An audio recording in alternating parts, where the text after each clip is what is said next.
Good morning, you all. We are here for episode 6 of Love is Blind. We are caught up. We're caught up. Devonta, I knew it.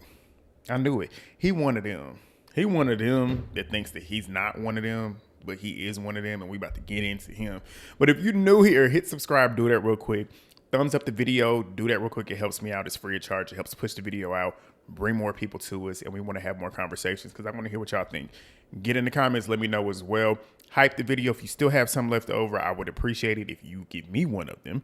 But yeah, let's get into this because I'm about to go to the gym. All right, so everybody else is waking up for the next day. We find out Ashley and Alex had sex. No shock there. Bree and Connor, it's Connor's birthday. Jessica and Chris, they're out there painting and whatnot. And they're just talking about how they knew it was going to be easy in person, like how they connected in the pods. They knew it was just going to translate over, and it has. Ashley and Alex, they sitting there on the balcony talking about surface level shit, don't really care. There's no real chemistry between the two of them. Like, if you want to keep it real, it's that sexual tension and whatnot. But, like, you can tell she's sexually attracted to him, for real, for real. I feel like he also is sexually attracted to her, but we find out later on she's not even his actual physical type. But we'll get to that later on. But everybody's getting ready for the first mingle. And everybody's greeting everybody when they're getting down there and whatnot. Emma's telling us that she finds Alex attractive. I said, interesting. So they start, and I don't even know if they even had any conversations. Granted, they could have had conversations that just did not make the edit, but that's what she said. But they start singing happy birthday to Connor as he and Bree start walking up, and I'm sitting there looking at Emma like, does she know that that's Connor? But she does, obviously. But they end up meeting and whatnot. She tells us that seeing him brought up a lot of emotions, and it was a weird experience. We're going to get into that comment later on because you can tell she still likes him. That's what I got. But Brittany, she's telling Ashley and Emma like it was a lot of touching last night when it came to her and Devonta, but they did not have sex. Devonta's a gentleman, and he was asking for permission and whatnot to be able to touch her and whatnot. Ashley was telling her, like, I was basically telling Alex, get my clothes off. We already know she's a cat in heat. But Brittany then says, like, when they're ready to have sex, they will, but she feels bad for him. And I'm like, what do you feel bad for him for? That's your body. He's not entitled to that. If you don't want to have sex, y'all don't have to have sex. Like, that's just really what it is. He can wait until you're ready.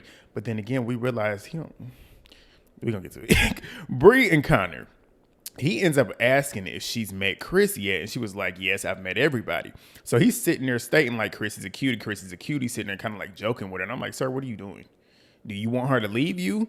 But Ashley then comes up and asks what Connor's intentions are when it comes to Bree. And Bree's like, yeah, what are they with what are your intentions when it comes to me? It's funny that she asked this question here because I started asking her that question later on. But he then says bad things, and I'm like, that could mean two different things, but you can tell he's joking and whatnot. But Mike is over there now, and Connor is still asking if Bree has talked to her ex yet, talking about Chris. And he was like, you got good taste, you got good taste. I'm like, why are you being weird? Why are you being weird? But Bree then tells us like this is not what she expected when it came to the mingling and stuff. She expected more depth. And she feels like everybody's all surface level right now, just having like, oh, hi and bye type conversations. Like we didn't just have this experience that we had in the pods. I'm like, because y'all are engaged. Like y'all made y'all's decisions. But Bree then tells us that. She mentions how Connor's hands have stopped sweating. And she was like, they were sweating earlier. And I was wondering if he was just getting nervous to see to see Emma. And his face, when she made that comment, made me think that she could have been right. But he then says, oh my gosh, she's stirring the pot. I said, you was just doing the same thing. But she says, love is blind, right? And he goes and walks off and tells Mike and Jordan of the conversation that they just had. But Bree is telling Alex that it's bizarre how we just went through this experience and nobody is acknowledging it. I'm like, why? But we get the answer in a minute. But the boys, they're sitting around and whatnot. Connor says, and they're pretty much just talking about like what they like about their girls and whatnot. Connor says one thing that he doesn't like about Bree is that she just does not shut the fuck up. And one thing that he does like, they all start laughing. And he says, just one thing that I do like. And I'm like, is he joking? Because just stating this and what he's about to state, the one thing that he likes about her is not something about her. He says the one thing that he likes about her is that she lets him be him. I said, that's not a good sign. That's not a good sign. Because you're not talking about her. You're not talking about one thing that you like about her. So that's interesting. But Chris is telling them how natural it is between him and Jessica. He felt that before they met and it just translated over. Alex, He's pretty much talking about like Ashley's super confident, like her eye contact is dangerous. We all know what that means. He then says that he can't find a negative yet, but she's not his physical type, like his typical physical type. He normally goes for dark featured women. So Mike then talks about how he and Emma have similar humor. They match. He just doesn't like how messy she is. I said, you also don't like the fact that she doesn't want kids, but you didn't say that. But he finds that he pretty much tells us that her suitcases are a mess, so she's not very tidy. That would be annoying. But the girls, they start talking about how what they like about the boys and whatnot and what they thought the boys would look like. Emma was like, she was surprised by Alex and didn't think that he looked the way that he did because she was thinking that he would look a little bit differently. So I'm assuming that they did have a conversation, but she was like, everybody else looked the way that she thought that they would. Brittany says that she wouldn't have guessed Jordan would have looked the way that he did. Emma seconds that. Amber says she loves a big husky guy. It's interesting because she said, like, as long as you ain't 60 and fat. But she says that she loves a big husky guy. She said he's a good guy. You can tell that she likes who he is as a core first. And that's what's making it even more attractive to her on the outside. She was like, she had a strong distaste for men. She didn't like men before, obviously because of her past experiences. And they're all laughing and whatnot. But she was like, I never have not been with an asshole. And he's not that. Like, he's doing all the things to me and doing things for me. And you can tell that they're genuine. She was like, he's doing this stuff to not get in my pants. You can tell he's doing these things because he actually wants to do this stuff for me. And she says she notices how he does the same stuff for other people as well. And it's making her respect men. They start laughing. So Emma and Mike, they're in their room now after the whole mingle. And she's asking who surprised him most from the girls. He says he didn't expect Amber to look the way that she did, and her having kids is crazy. So I'm guessing he's like, looking at her body, you wouldn't expect that she actually had a kid. But she then says that Emma and Jordan are great for each other. They agreed the same thing with Chris and Jess. He then asked what she thought about the guys. She didn't mention Alex. She didn't mention how she thought about Alex. I thought that was interesting. But he ends up asking what she thought about the guys, and she said she didn't expect Connor to be Connor. Like, when she saw him, she didn't expect that to be him. So he ends up asking what she expected, and she said, I just didn't know.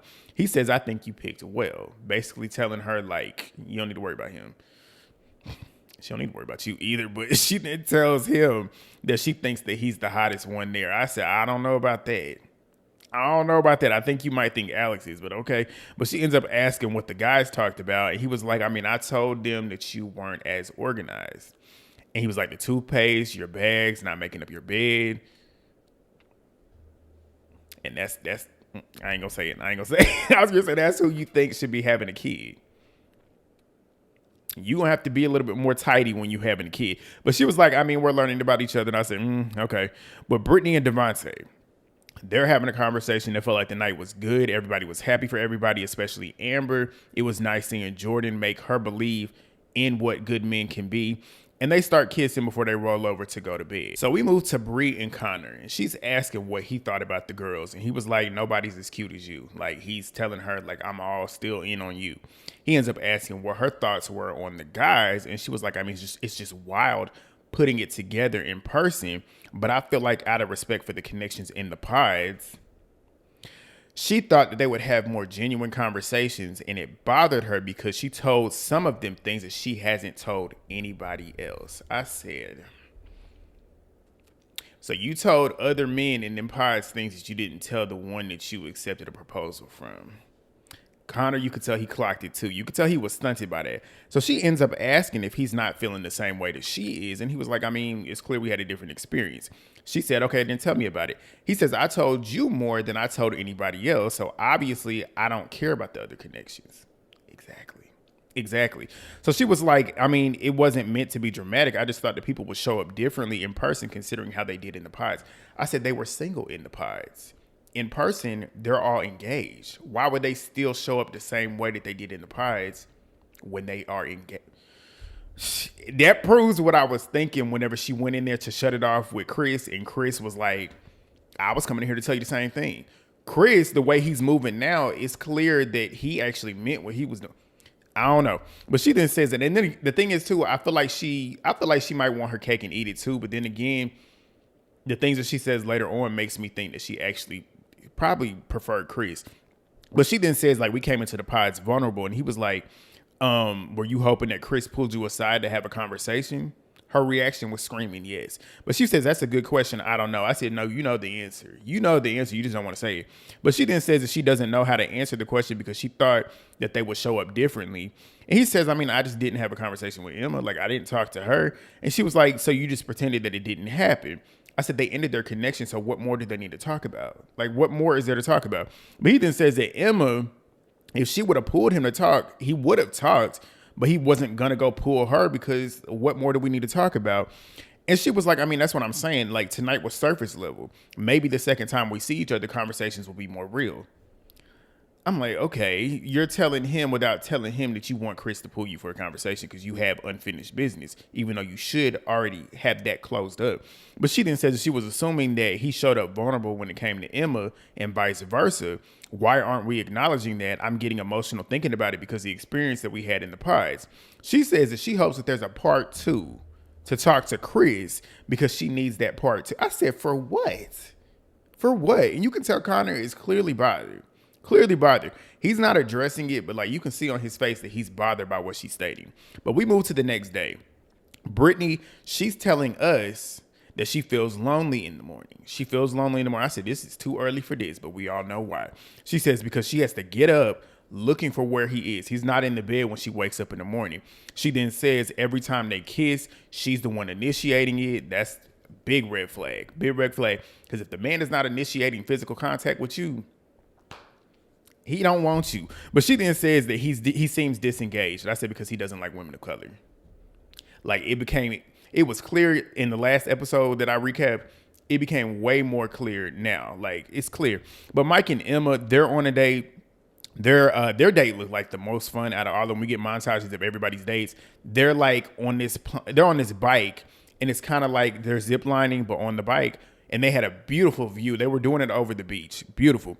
Alex and Ashley, they're riding horses on the beach. Amber and Jordan, they were playing Frisbee on the beach. I said they got the worst day. But Jessica and Chris, they're driving through the beach. Bree and Connor, they're sandboarding. And then Christine and Vic, they over there playing cornhole. I was like, y'all might have wanted to come to Cabo. But they wanted a long time, so I guess that's what they wanted. But Brittany and Devonta, and I just realized that too, we don't get much camera time with them.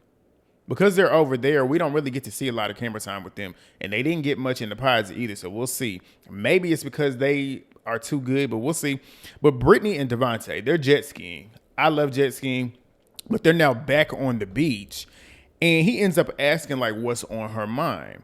And she says, I feel like you've been distant and disconnected from me. So he was like, I mean, that's fair. Like, I think that you'll realize that I'm quite quiet and I'm just trying to stay calm. And she gets up to sit next to him. Again, like she's initiating, trying to get all the physical contact. And she sits next to him and he was like, sometimes I just don't feel like talking, which I understand it because sometimes I don't either. But it seems like you're choosing to not talk very often when it comes to her. But she then says, like, when you're in these moods, do you not want to be touched? And he says, I mean, if it's high, probably not.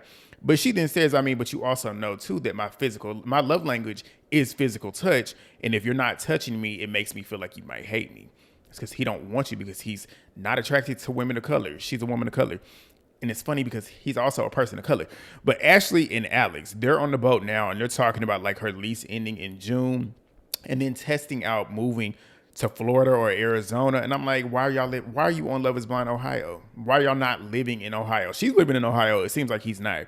But he then says that he feels like he's proven that he can get a job anywhere. I said, you're a soccer coach.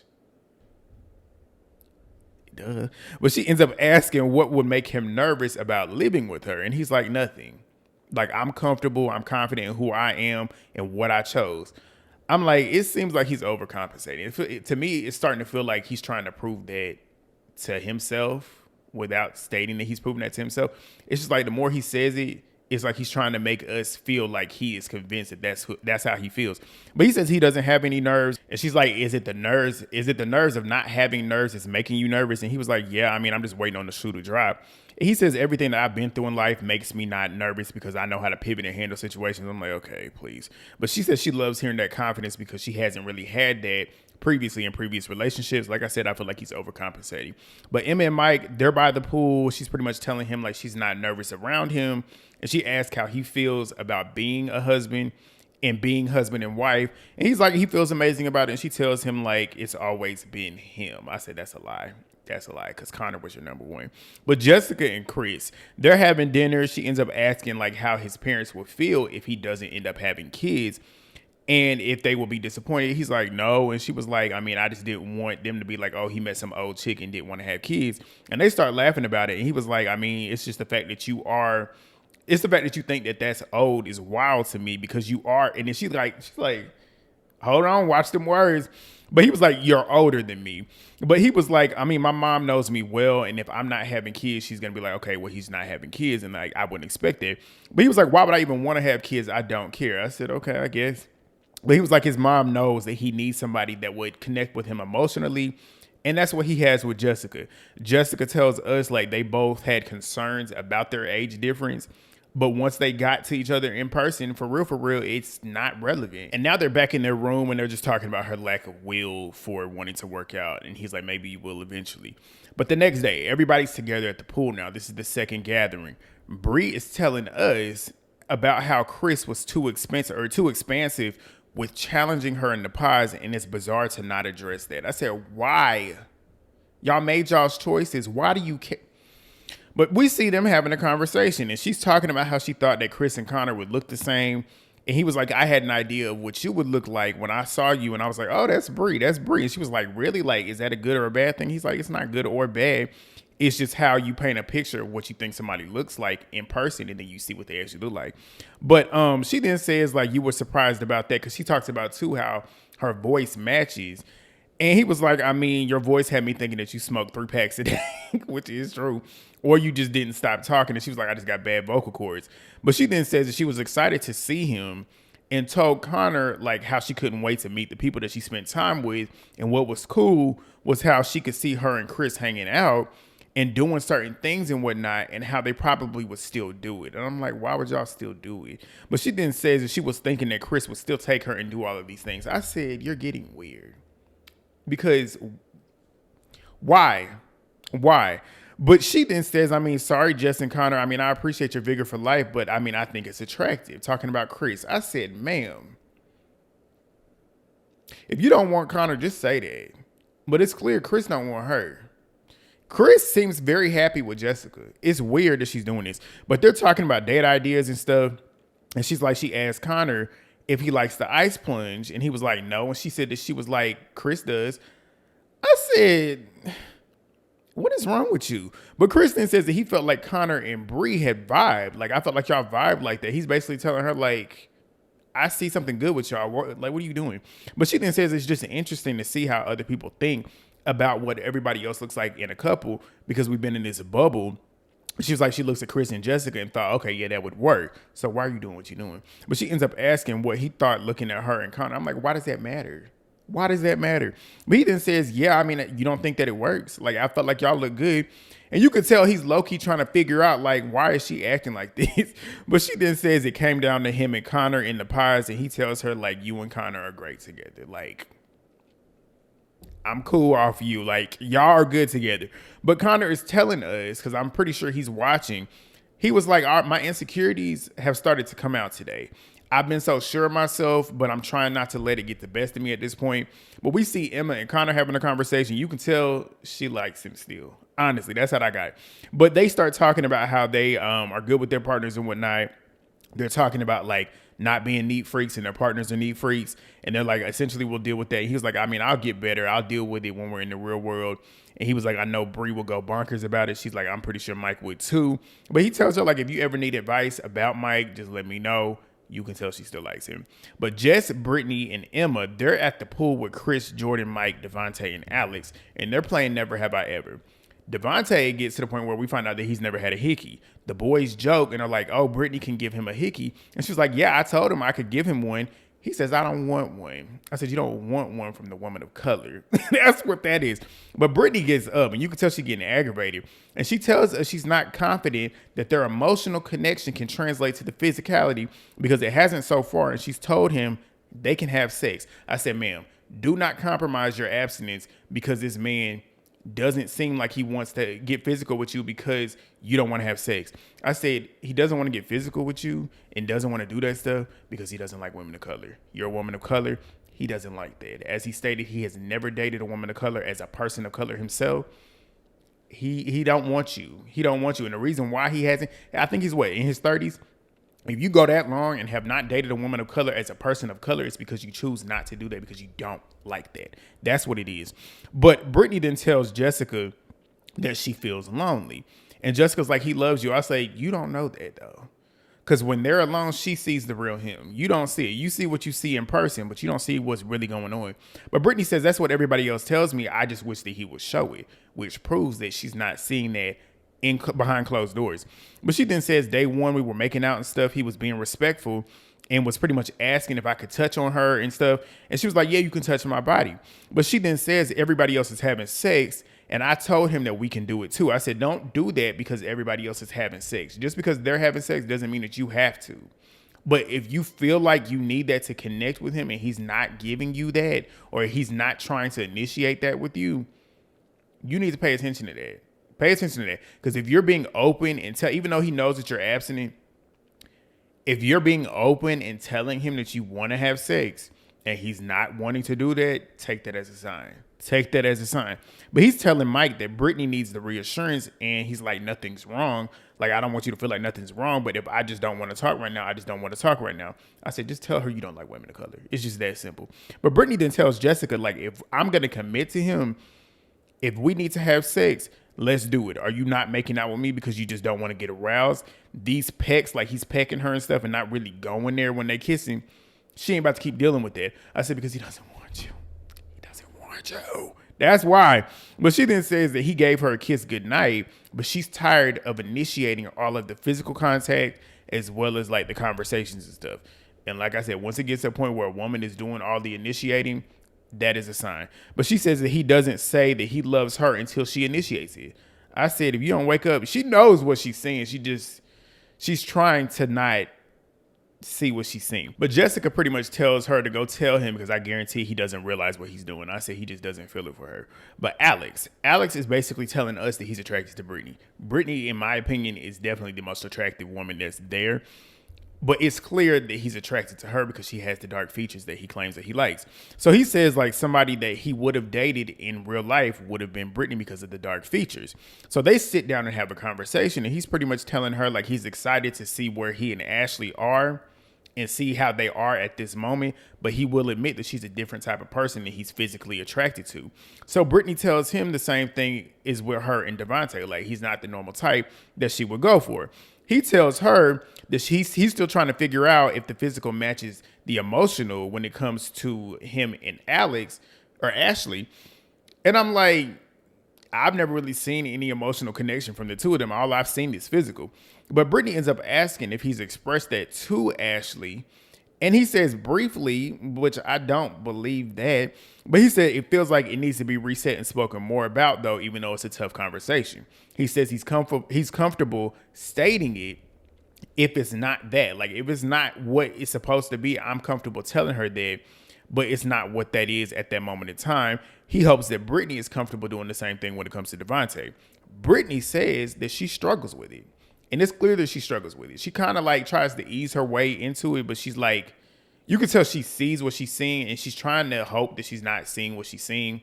And she's trying to let it play out and see if maybe she's overthinking it. But you can tell that she's picking up on those signs. And she was like, I haven't mentioned it to him and haven't mentioned that he's not my usual type.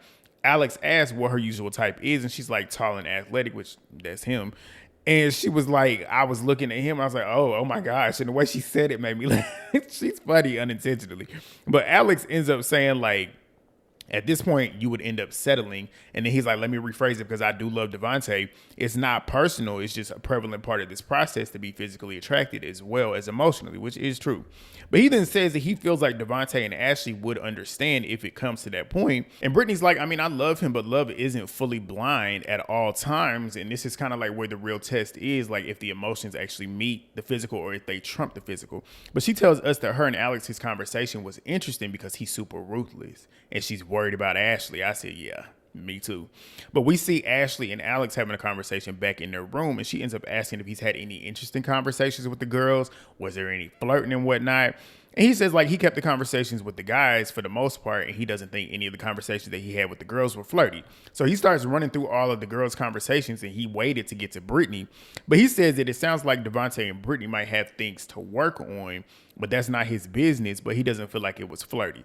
I said that I don't feel like it was flirty, but I could feel like he was kind of testing the waters to see where Brittany was at and if she might be kind of feeling him. That's what I was getting from it. But he then tells her that Devonta is his boy. He's supporting the relationship. He doesn't feel like it was flirty, but I mean, if he needs to run back the conversation, he will. And she jokingly says, yeah, run it back. I was like, she's joking about it, but I feel like she caught on to what I was catching on to. But he then says how he's not being pumped up about having to go back to Cleveland, Ohio, but where they're at, it seems like she might be interested in not wanting to be there long. I'm like, so again, this is Love is Blind, Ohio. Why are you on Love is Blind, Ohio if you don't want to live in Ohio? But he then says like he's used to a new city every couple months and that's just home for him. And she was like, are you excited about the future? And he was like, I mean, I'm excited, but nervous in a weird, like nervous is a weird word. I'm not nervous, but I'm excited. And she was like, okay, so are you not scared? Like, I'm not scared or I'm not petrified. It's just the unknown and the fact that you're kind of like numb to everything. I need your support. I just need to know that you at least are feeling something. And she was like, I'm just wondering if you at least have feelings for me. Do you have feelings for me? And he was like, there's no problems. I said, that's not the answer. That's not an answer to the question that she gave you. Do you have feelings for her? He's like, I'm numb to everything. Like, I don't really have any feelings. I'm not nervous about anything. That's basically what he said. But we didn't see Bree and Connor. They're having a conversation in their room. She's like, I'm grateful for today because I needed the part 2 and I could even do a part 3. I said, Bree, what is wrong with you? Why do you need a part 3? Why? And she then says, like, it's not because I'm romantically interested in somebody. It's just a lot to unpack. I said, because she's going to contradict herself right here. He then says, I mean, once I cut something off into pods, that's what it is for me. I'm like, yeah, that's what it should be for everybody. But he then says it's just a little bit weird seeing you stumble over connections that you cut off. I didn't love it. I'm not going to fall out of somebody. She was like, I didn't love it, but I'm not going to fall out of love with you because of that. He then says that he usually would internalize how he's feeling and then it would blow up and then he would end up resenting her. So he's basically telling her now. And she was like, that's a relationship. That's what we're looking for in our forever partner. She says, seeing Chris, it was like I appreciated him, but I'm also happy. So I didn't have to really have much to talk to him about. And it's interesting because he was my number 2 connection. Seeing him with Jessica makes sense. So what more would I need to debrief about? And I said, exactly. So why do you need a part 3? If you just said you don't have anything else more to debrief about, what more do you need a part 3 for? But she then says, like, I believed in you more than the other connections. I just needed patience. I need patience. And she was like, I appreciate you giving me patience. I'm like, what more patience do you need? Like, she's weird. But he sighs and she's like, what? And he just sits there and smirks. It's not looking good. Like, I can see it already happening now. They about to have issues. But Devonta and Brittany, they wrap up the episode.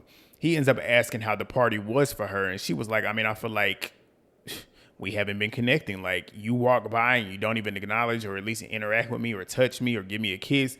And she was like, do you even find me attractive? Because you never even tell me. You know that answer. So she then says that she feels like they're just hanging out. Like, basically there's no romantic spark. So he then says that they have been having fun talking and whatnot, and he's willing to have conversations. He just doesn't wake up next to her because he gets up early, doesn't want to lay in the bed. He wants to get up and go sit outside and read. I said, y'all just having fun. It's basically like y'all are friends. She don't like that because there's no romantic spark. She's engaged to you. Y'all can be friendly and have like good banter and stuff, but you also have to have that romantic aspect, and she doesn't have that. She's not feeling that from you. But he then says that he just wants to see the sunrise, and she's taking it personally. Like, what more do you want from me? Like, what do you want me to do? She's literally telling you. She literally has told you that. She already told you that her love language is physical touch. You're not doing that. You're not kissing her. You're not touching her. And when you're engaged with somebody, you have to understand their physical language. Their love. What do I keep wanting to say? I keep wanting to say physical love language. You have to understand their love language, and you have to meet them in the middle. Like, you have to meet them with what they want. And if you can't do that, you don't need to be with her. And we know why he don't want to meet her there and can't do that, because he's not attracted to women of color. But she then says, at this point, you could be in here engaging with me. Like, you could be doing more of that. And he was like, so you have an idea that I should be touching and hugging you all the time. I said, that's her love language. You have to do that. You have to do that. You have to compromise. But she then says, like, I don't think that, but we should be in the honeymoon phase, which is the truth. Like, y'all are just now getting into this engagement. Y'all shouldn't really have too many issues or too many roadblocks right now. Right now, no. But he was like, well, we're not in the honeymoon phase at this point. We're going to have to figure out life. It doesn't mean I always have to hug and kiss you every second. She then says, I mean, I'm not saying that, just don't walk by and not acknowledge. And he was like, I haven't done that. And she was like, you have multiple times. I wouldn't just say that if you didn't do that. So he then says, I mean, if I have nothing to say, I can't always spark up conversation 20 hours a day. He's like, there's a lot going on in my mind. You know, I got stuff going on with my family stuff. I said, don't sit here and try and guilt trip her because she's clocking you on the fact that you're not physically attracted to her. Like, that rubbed me the wrong way. He's using that to kind of get her off of him, when the reason why she's addressing this is because you don't want to address the fact that you are not physically attracted to women of color. That is why y'all have this disconnect. That is why you don't want to touch her. That is why all that stuff is going on. Because she stated at the beginning, you were physical and initiating physical contact, but then again, you realize at that point, you can't keep doing that because you don't feel it naturally. Like, that's why you're not doing it. But he was like, I'm sorry if you feel that way, but there's other things on my mind. I'm not saying that your feelings aren't valid, but I don't know. I'm like, I don't like him. I don't like him. But then she then says, like, I'm not saying like you're ignoring me. I'm just in pure shock. He could not care less. You can see it all over his face. But she then says, like, at this point, we should be all up in each other's space. And we're talking about getting married. And if we can't even be physical with each other, like, we don't even need to be getting married at this point. That's basically what she's stating. But he's not even looking at her. And she ends up noticing that and gets up and walks out. He could care less. He could not care less, truthfully. But that's where we left off for episode 6. I am fully caught up. I'm happy. I'm proud of myself. I got it done the way I wanted to get it done. Y'all, please give me this, because I cranked these out for y'all over a 4-day time span. Get in the comments. Let me know what y'all think. I'm pretty sure we probably going to be on the same page when it comes to Devonta. Probably Bree too. But y'all let me know what y'all think. I want to hear y'all's thoughts. Hype the video. Share the video. Subscribe if you're new. And I will see y'all on Wednesday for episode 7. I'm going to probably get out episode 8 and 9 by the weekend. And then we should be moving good. But I'll see y'all then. Peace.